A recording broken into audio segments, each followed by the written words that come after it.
Paz, irmãos queridos, tudo na bênção? O assunto de hoje é bebida forte, vinho. E aí, pode beber?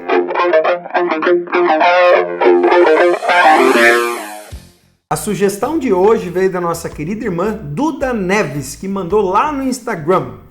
E aí, pastor, bebida alcoólica, pode ou não pode? Conta aí. Vocês estão doidos para enxugar os canecos, né? Fiasquento. Brincadeira à parte, essa é uma dúvida muito comum, muitas pessoas nos perguntam e hoje com um prisma bíblico vou procurar responder para você. Quando analisamos um contexto histórico da igreja, nós vamos ver muitos que aprovam o consumo de bebida alcoólica, mas também muitos que desaprovam. Esse é um dos assuntos considerados tabu hoje em dia. Existem os defensores do consumo de bebida alcoólica e existem os acusadores. E o interessante é que a base bíblica para todos, para aqueles que querem induzir ao consumo e aqueles que desejam se abster do consumo. E tu, pastor, o que fala? Olha, eu prego a abstenção do consumo de bebida alcoólica. Exposta então a minha tendência, hoje você vai entender o porquê que nós pregamos a abstenção da bebida alcoólica. A palavra de Deus, ela tem mais de 300 referências de bebida alcoólica,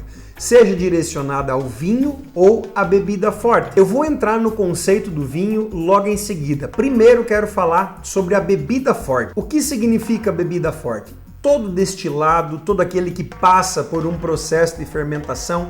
As traduções mais novas, elas não trazem bebida forte, elas já vão direto para cerveja, como a exemplo da tradução NTLH. Essa palavra usada para bebida forte ou cerveja, como as novas traduções já nos dizem, ela vem do hebraico sheker. O termo sheker nas Sagradas Escrituras aparece 21 vezes no Antigo Testamento. Destas 21 vezes que ele aparece, 19 delas aparecem num teor negativo e apenas 2 vezes num teor mais brando. Ainda vale salientar que esse sheker, que era bebida alcoólica fermentada ou destilada num processo natural de fermentação, ele consegue chegar num teor alcoólico máximo de 14%, o que é muito diferente dos destilados da nossa geração, que podem chegar ao cúmulo de 70% de álcool. Pasmem, chegou-se a desenvolver bebidas com 84,16% de teor alcoólico.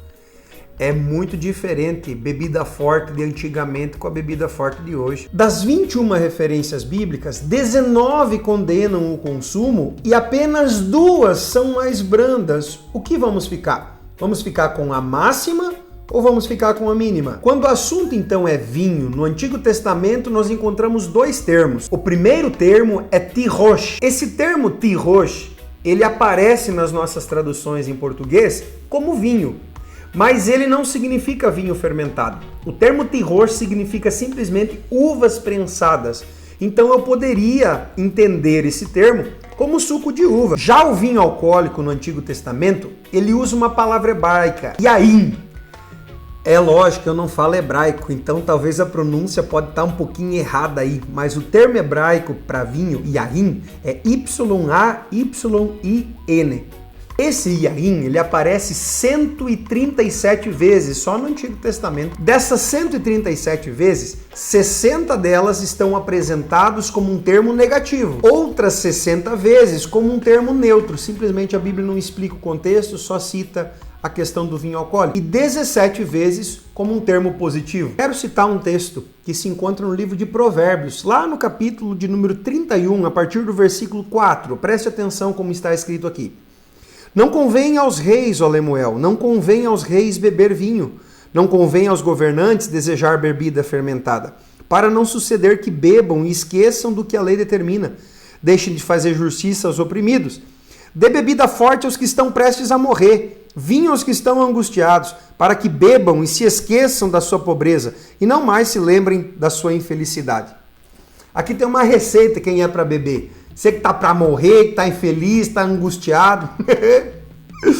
Que desgraça. Compreendida a minha tendência à abstenção, eu quero agora fingir que eu sou favorável e vou usar aquilo que aqueles que apregoam o beber bebida alcoólica como algo normal, cult, bonito e até cristão usam. O primeiro exemplo que usam é que o primeiro milagre do Senhor Jesus Cristo, ele transformou a água em vinho. Para a compreensão completa de um texto, nós precisamos estudar fatores culturais. veremos que era comum misturarem água e vinho para justamente tirar a agressividade do teor alcoólico e ficar mais brando. O termo da água que Jesus transformou em vinho é justamente o usado para vinho alcoólico, oinos. Já escutei alguns falarem que Jesus transformou a água em suco de uva, o que não é verdade. Jesus transformou a água em vinho. Lucas 7,34, então, traz a acusação que os fariseus faziam de Jesus, que ele era um glutão e beberrão. Essa palavra beberrão, ela está num termo grego usada assim, oinopotes, que significa bebedor de vinho. Ainda há os defensores que usam 1 Timóteo 5,23, quando o apóstolo Paulo incentiva o seu discípulo Timóteo a beber um pouco de vinho para as suas enfermidades estomacais. Ah, pastor, então eu estou quase convencido que pode beber, que não dá nada. Mas pera aí, eu vou fazer que nem o César fala. Pera. Em Efésios 5,18, nós temos uma orientação clara. Não vos embriagueis com o vinho, ao qual tem contenda e devassidão, mas deixai-vos encher pelo Espírito Santo. Em 1 Coríntios 6,10, nos diz que os bêbados não herdarão o reino dos céus. Em Gálatas 5, nas obras da carne, nós temos a devassidão, nós temos também glutonaria e a bebedice, que são consideradas como obras da carne, e aqueles que as cometem também não herdarão. Ah, pastor, mas eu quero beber, eu quero encontrar a base bíblica para beber. Cara, agora, sério mesmo, nesse gabinete pastoral aqui, você não imagina os quantos casos que nós tratamos de pessoas dependentes de bebida alcoólica, de casamentos destruídos por causa de bebida alcoólica. Cheguei a tratar de uma filha que foi estuprada pelo pai, pelo próprio pai, porque o pai estava bêbado. Você não imagina as desgraças que nós já tratamos aqui nesse gabinete que eu estou gravando esse vídeo, só por causa dessa maldição que é a bebida alcoólica. Nas quintas-feiras, aqui na igreja, nós temos o encontro do AA, dos Alcoólicos Anônimos, onde pessoas lutam contra essa desgraça que é a bebida alcoólica. Isso não é brincadeira.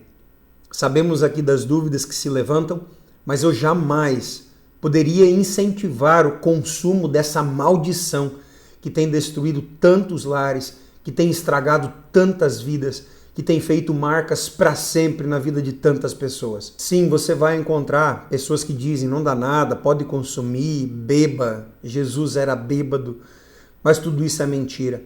A realidade dos fatos é bem outra. Se você conseguir me citar 10 benefícios que a bebida alcoólica traz para um ser humano, eu vou pregar que pode beber. Agora me falta tempo de fazer um vídeo só de maldições que essa desgraça traz.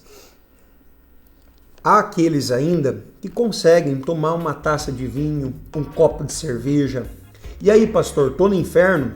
Nós não vamos encontrar nenhum versículo na Bíblia onde diz assim, não beba um gole de bebida alcoólica. Nós não vamos encontrar isso. Pelo contrário, o próprio vinho da ceia era o oinos. Tudo aquilo que não é feito por fé é pecado. Se o Espírito Santo permite você beber, fica à vontade. Agora, se lá no fundo da tua alma, cada vez que você pensa nisso, que você deseja beber, você se sente em pecado, você se sente sujo, por favor, obedeça o Espírito Santo.